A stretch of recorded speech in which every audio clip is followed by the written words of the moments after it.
কৰি মুখ্যমন্ত্ৰী ডক্টৰ হিমন্ত বিশ্ব শৰ্মাই বৃহৎ মন্তব্য কৰিছে শীঘ্ৰে কচুতলি হ'বলৈ গৈ আছে অসম আৰক্ষী বেটেলিয়নৰ চৌহদ হ'বলৈ গৈ আছে 1000 বিঘাৰ মাটি সামৰি এই চৌহদ হ'ব বুলি মুখ্যমন্ত্ৰীগৰাকীয়ে উল্লেখ কৰিছে আৰু কচুতলি বেদখল মুক্ত ভূমি যোনে দালালি কৰিছিল কোনো দালালে খাৰি যাব নোৱাৰিব সকলো দালাল বিপদত পৰিব বুলি মুখ্যমন্ত্ৰী ডক্টৰ হিমন্ত বিশ্ব শৰ্মাই মন্তব্য কৰিছে এই মুহূৰ্তলৈ আহিছো সবিশেষ তথ্য কচুতলিৰ বেদখল মুক্ত ভূমিত হ'ব 10ম অসম আৰক্ষী বেটেলিয়নৰ চৌহদ মুখ্যমন্ত্ৰী ডক্টৰ হিমন্ত বিশ্ব শৰ্মাই বৃহৎ মন্তব্য কৰিছে কচুতলি পৰিদৰ্শন কৰি মুখ্যমন্ত্ৰী ডক্টৰ হিমন্ত বিশ্ব শৰ্মাই ডাঙৰ ঘোষণা কৰিছে কচুতলিৰ উচ্ছেদিত ভূমিত দালালি কৰা কোনো দালাল খাৰি যাব নোৱাৰিব বা কোনো দালালি খাৰি নাযাব প্ৰায় 1000 বিঘা ভূমি সামৰি স্থাপন কৰা হ'ব আৰক্ষীৰ বেটেলিয়ন কচুতলিক বেদখল মুক্ত কৰাৰ পিছতে চৰকাৰে লৈছে এই ডাঙৰ পদক্ষেপ গ্ৰহণ কৰিছে কচুতলিৰ বেদখল মুক্ত ভূমিত হ'ব 10ম অসম আৰক্ষীৰ বেটেলিয়নৰ চৌহদ মুখ্যমন্ত্ৰী ডক্টৰ হিমন্ত বিশ্ব শৰ্মাই বৃহৎ মন্তব্য কৰিছে কচুতলি পৰিদৰ্শন কৰিছিল মুখ্যমন্ত্ৰীগৰাকীয়ে আৰু কচুতলি পৰিদৰ্শন কৰি মুখ্যমন্ত্ৰীগৰাকীয়ে মন্তব্য কৰিছে আৰু কোনো দালাল যিসকলে দালাল কৰিছিল বা দালালি কৰিছিল কচুতলি উচ্ছেদিত ভূমিক লৈ কোনো দালালি হাৰি যাব নোৱাৰিব বুলি মুখ্যমন্ত্ৰী ডক্টৰ হিমন্ত বিশ্ব শৰ্মাই মন্তব্য কৰিছে সকলো বিপদত পৰিব কিয়নো এই ভূমি হ'বলৈ গৈ আছে শীঘ্ৰে 10ম অসম আৰক্ষী বেটেলিয়নৰ চৌহদ হ'বলৈ গৈ আছে মুখ্যমন্ত্ৰী ডক্টৰ হিমন্ত বিশ্ব শৰ্মাই বৃহৎ মন্তব্য কৰিছে কচুতলিৰ উচ্ছেদিত ভূমিত দালালি কৰা কোনো দালালি হাৰি নাযাব বুলি উল্লেখ কৰিছে আৰু প্ৰায় 1000 বিঘা ভূমি সামৰি স্থাপন কৰা হ'ব আৰক্ষীৰ বেটেলিয়ন ইয়া কচুতলি উচ্ছেদিত ভূমিত হ'বলৈ গৈ আছে 10ম অসম আৰক্ষীৰ বেটেলিয়নৰ চৌহদ হ'বলৈ গৈ আছে মুখ্যমন্ত্ৰী ডক্টৰ হিমন্ত বিশ্ব শৰ্মাই বৃহৎ মন্তব্য কৰিছে বেদখলকাৰীক সকিয়নি নিদি মুখ্যমন্ত্ৰীগৰাকীয়ে ডাঙৰ ঘোষণা কৰিছে যেহেতু পৰিদৰ্শন কৰিবলৈ গৈছিল মুখ্যমন্ত্ৰীগৰাকীয়ে কচুতলি আৰু কচুতলি পৰিদৰ্শন কৰিবলৈ গৈয়ে মুখ্যমন্ত্ৰী ডক্টৰ হিমন্ত বিশ্ব শৰ্মাই বৃহৎ মন্তব্য কৰিছে শীঘ্ৰে কচুতলি হ'বলৈ গৈ আছে কচুতলিৰ বেদখল মুক্ত ভূমিত হ'বলৈ গৈ আছে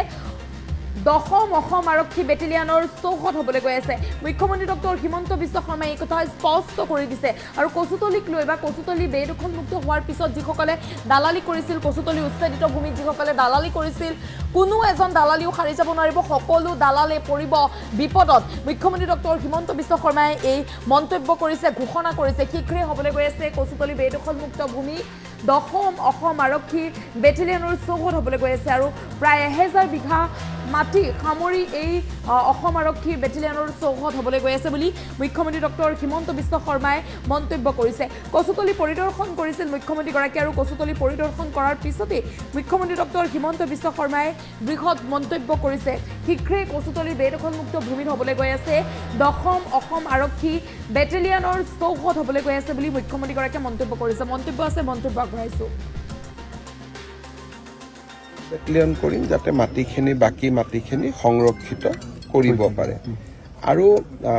আমি সকলোৰে লগত আলোচনা কৰি অৱশিষ্ট মাটিখিনিও কেনেকৈ ভাল কামত মই এখন মেডিকেল কলেজৰো জনদৰদী ৰাইজৰ লাভ হোৱা বোলে এখন ইউনিভাৰ্চিটি হ'ব পাৰে এখন মেডিকেল কলেজ হ'ব পাৰে যিখিনিয়ে সমূহ ৰাইজৰ লাভ কৰিব পাৰে লাহে লাহে তেনেকুৱা কিবা আমি আনিবৰ বাবে চেষ্টা কৰিব লাগিব আৰু ভূমিহীন জনজাতি লোক থাকিলে তেওঁলোকক আমি এলটমেণ্টটো দিব পাৰোঁ যদি কোনোবা ট্ৰাইবেল লেণ্ডলেছ ব্যক্তি আছে তেওঁলোকেও এলটমেণ্টটো ল'ব পাৰে কিন্তু মাটিখিনি আমি অকণমান ধুনীয়াকৈ সংৰক্ষণ কৰিম আৰু বেটেলিয়নটো আহিলে মাটিখিনি সংৰক্ষণ হৈ যাব মই ভাবিছোঁ যে আমি আৰু 6 মাহৰ ভিতৰত ইয়াতে বেটেলিয়ন নিৰ্মাণৰ কামটো আৰম্ভ কৰিম আৰু 3 বছৰটো লাগিবই সম্পূৰ্ণ হওঁতে গতিকে সেই ধৰণে চলি গৈ থাকিব কিমান বিঘা সামৰিব ইয়াতে আমাৰ হাৰ্ডলি 100 বিঘা বেটেলিয়নৰ কাৰণে ইমান নালাগে 100 বিঘা মাটি আৰু আমি মাত্ৰ 100 বিঘাই মাটি ল'ম তাতকৈ বেছি ল'ম স্যাৰ স্থানীয় ৰাইজৰ অভিযোগ আছে যিসকলক উচ্ছেদ কৰা হ'ল তাৰে কিছু সংখ্যকে আঁতৰি গৈছে কিন্তু যথেষ্ট ইয়াতে আছে কিছু সংখ্যকে মছজিদ এটাৰ কেন্দ্ৰ কৰি আছে কিন্তু কেছটো শেষ হৈ যাব মই এডভোকেট জেনেৰেলক কৈছোঁ কেছটো শেষ কৰিবৰ কাৰণে মানুহখিনি যাব খোজে মাটি দালাল কেইজনে মাটি আনে গতিকে মই ভাবোঁ যে আজিৰ পৰা তেওঁলোকে গম পাব যে চৰকাৰ এইটোত কঠোৰ আৰু আমি কেতিয়াও পুনৰ বহিব নিদিওঁ আৰু এই ক্ষেত্ৰত কিবা বাধা হ'লে আমি তাক মোকাবিলা কৰিম কিন্তু যদি এই মানুহবিলাক লেণ্ডলেছ হয় যি জাগাৰ পৰা আহিছে আৰু যদি প্ৰকৃত ভাৰতীয় নাগৰিক হয়, তেওঁলোকে দৰঙৰ পৰা আহিছে,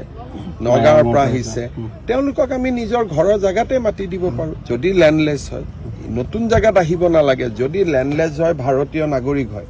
আমিতো মাটি দিয়াত অসুবিধা নাই, কিন্তু দালালৰ চক্ৰত তেওঁলোক পৰিব নালাগে। ইয়াত আমি এটা পুলিচ বেটেলিয়ন কৰিম, যাতে মাটিখিনি বাকী মাটিখিনি সংৰক্ষিত কৰিব পাৰে। আৰু আমি সকলোৰে লগত আলোচনা কৰি অৱশিষ্ট মাটিখিনিও কেনেকৈ ভাল কামত, মই এখন মেডিকেল কলেজৰো জনদৰদী ৰাইজৰ লাভ হোৱা বোলে এখন ইউনিভাৰ্চিটি হ'ব পাৰে, এখন মেডিকেল কলেজ হ'ব পাৰে, যিখিনিয়ে সমূহ ৰাইজৰ লাভ কৰিব পাৰে। লাহে লাহে তেনেকুৱা কিবা আমি আনিবৰ বাবে চেষ্টা কৰিব লাগিব। আৰু ভূমিহীন জনজাতি লোক থাকিলে তেওঁলোকক আমি এলটমেণ্টটো দিব পাৰোঁ। যদি কোনোবা ট্ৰাইবেল লেণ্ডলেছ ব্যক্তি আছে, তেওঁলোকেও এলটমেণ্টটো ল'ব পাৰে। কিন্তু মাটিখিনি আমি অকণমান ধুনীয়াকৈ সংৰক্ষণ কৰিম, আৰু বেটেলিয়নটো আহিলে মাটিখিনি সংৰক্ষণ হৈ যাব। মই ভাবিছোঁ যে আমি আৰু 6 মাহৰ ভিতৰত ইয়াতে বেটেলিয়ন নিৰ্মাণৰ কামটো আৰম্ভ কৰিম, আৰু 3 বছৰটো লাগিবই সম্পূৰ্ণ হওঁতে। গতিকে সেই ধৰণে চলি গৈ থাকিব। কিমান বিঘা সামৰিব? ইয়াতে আমাৰ হাৰ্ডলি 100 বিঘা। বেটেলিয়নৰ কাৰণে ইমান নালাগে, 100 বিঘা মাটি, আৰু আমি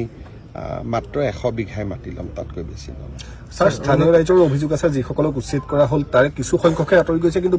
যথেষ্ট ইয়াতে আছে। কিছু সংখ্যকে মছজিদ এটাৰ কেন্দ্ৰ কৰি আছে, কিন্তু কেছটো শেষ হৈ যাব। মই এডভোকেট জেনেৰেলক কৈছোঁ, কেছটো শেষ কৰিবৰ কাৰণে মানুহখিনি যাব খোজে, মাটি দালাল কেইজনে মাটি আনে।